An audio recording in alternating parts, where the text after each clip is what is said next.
দর্শক, এই ভিডিওটি দেখুন, তারপর আমি কিছু বলবো।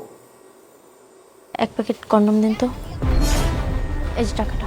तेरी झलक शरीफी शिवल्ली नैनों में बात बोले একটু দাঁড়া নেন তো তাড়াহুড়ো করতেছেন কে? দেখলাম তো প্যাকেট কিনলেন চকলেট ফ্লেভার। একদম। আরে আপনারা কারা? আমার কেউ আমরা কারা বুঝেন নাই? দোকানের সামনে বই আসলাম, আড্ডা মারতেছিলাম। আমরা এলাকার পোলা, আমরা এলাকার জামাই না কিন্তু। ওই জিগা শিডিউল আছে কিনা? বাবা ভালোই তো, অসুবিধা নাই। কত কত আমরা বাড়াই দিবেন, অসুবিধা নেই। তোমার দিককে ভালো লাগছে আমার। আরে আপনারা কি উল্টাপাল্টা কথা বলে যাচ্ছেন?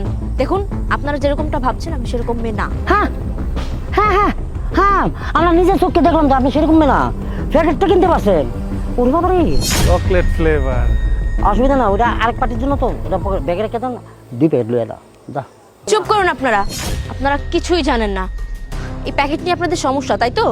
কেন কিনছেন আমরা বুঝুন না? আমরা কি কাঁচা? আমরা কচি খোকা? আমরা পিঠের দুধ খাই? এই প্যাকেট আমি কেন নিয়েছি জানেন? আমার নিজের নিরাপত্তার জন্য। এই আপনাদের মতো ছেলেদের জন্য না, মেয়েরা রাস্তাঘাটে নিরাপদে হাঁটতে পারে না, মেয়েরা ভয় পায়। আর আমাকে তো একা একা যেতে হয়। আমি একটা জব করি, পড়াশোনা করি, এই জন্য রাস্তাঘাটে আমার একা একা চলাফেরা করতে হয়। আমি তো সবসময় আতঙ্কে থাকি জানেন। প্রত্যেকটা দিন কোনো না কোনো নিউজ পেপারে, কোনো না কোনো পত্রিকায়, কোনো না কোনো চ্যানেলে একটা না একটা খবর থাকবেই যে অমুক জেলায়, অমুক গ্রামে, অমুক মেয়ে ধর্ষণের শিকার হয়েছে। 4 মাসের সন্তান সহ মেরে ফেলেছে ধর্ষক, 5 মাসের সন্তান সহ তাকে গুম করে ফেলেছে। এই খবরগুলো যখন আমাদের কানে আসে না, তখন আমাদের গা শিউরে ওঠে। আমরা সবসময় আতঙ্কে থাকি। তাই রাস্তাঘাটে একা চলাচলের জন্য প্রোটেকশন হিসেবে এটা সাথে রাখি। ভয় হয় কখন না যেন আপনাদের শিকার আমি হই, আর তখন যেন আমাকে মরতে না হয়। আপনারা তো মানুষ না, আপনারা একটা মেয়েকে রাস্তায় একা পেলে অমানুষ হয়ে যান, শকুনের মতো ঝাঁপিয়ে পড়েন তাদের গায়ের উপরে, তাদেরকে ধর্ষণ করেন। শুধু ধর্ষণ করে আপনারা সীমাবদ্ধ থাকেন না, আপনারা তো তাদেরকে খুন করে ফেলেন। এই জন্য এই প্যাকেট কিনে রাখি সাথে, যাতে আপনাদের মতো নরপশুদের সামনে পড়লে অন্তত এইটা দিয়ে নিজেকে প্রোটেক্ট করা যায়। আপনারা কেন মারেন জানেন? ওই যে বাচ্চা দিয়ে দেন, তখন তাকে খুন করেন। আর এই খুনের হাত থেকে বাঁচার জন্য, নিজের জীবন বাঁচানোর জন্য আমি এটা সাথে রাখি। আপনারা তো ভয় থাকেন না জানি মেয়েটি প্রেগনেন্ট হয়ে গেলে আমরা ফেসে যাব, আর সেই ভয়ে মেয়েটাকে মেরে ফেলেন। অন্তত যত খুন হতে না হয় সেই জন্য এটা সাথে রাখা। এবার বুঝতে পেরেছেন কেন এটা সাথে রেখেছি?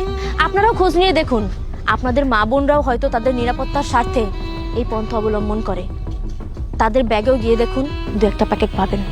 আপনাদের আমার আর কিছু বলার নেই। আশা করি এরপর থেকে কোনো মেয়ের উপরে ব্লেম দেওয়ার আগে একবার চিন্তা করবেন। আপনাদের ঘরেও মা বোন আছে, তাদের কথা একবার ভাববেন। সব মেয়েদের সমান চোখে দেখবেন না। নিজেদের পুরুষত্বটাকে কাজে লাগান।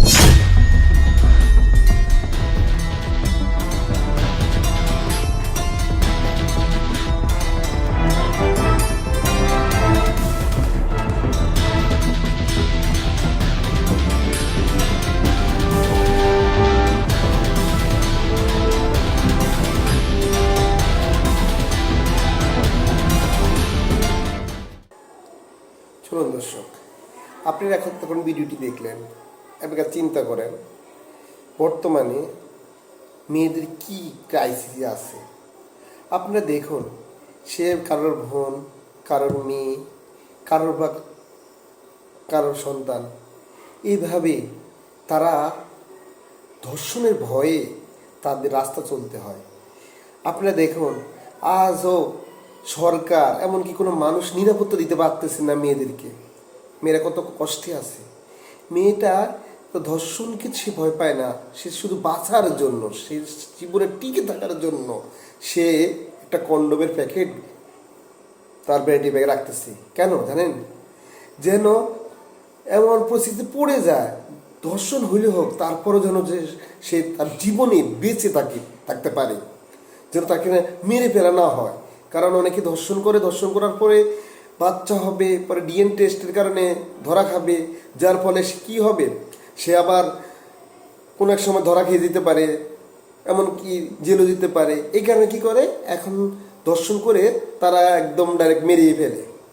তাহলে দেখুন, আজ আমরা যদি আমাদের মা বোনদেরকে যদি আমরা সন্তানদেরকে যদি আমরা নিরাপত্তা না দিতে পারি, তাহলে আমরা আমাদের পুরুষ নামে আমরা কলঙ্ক।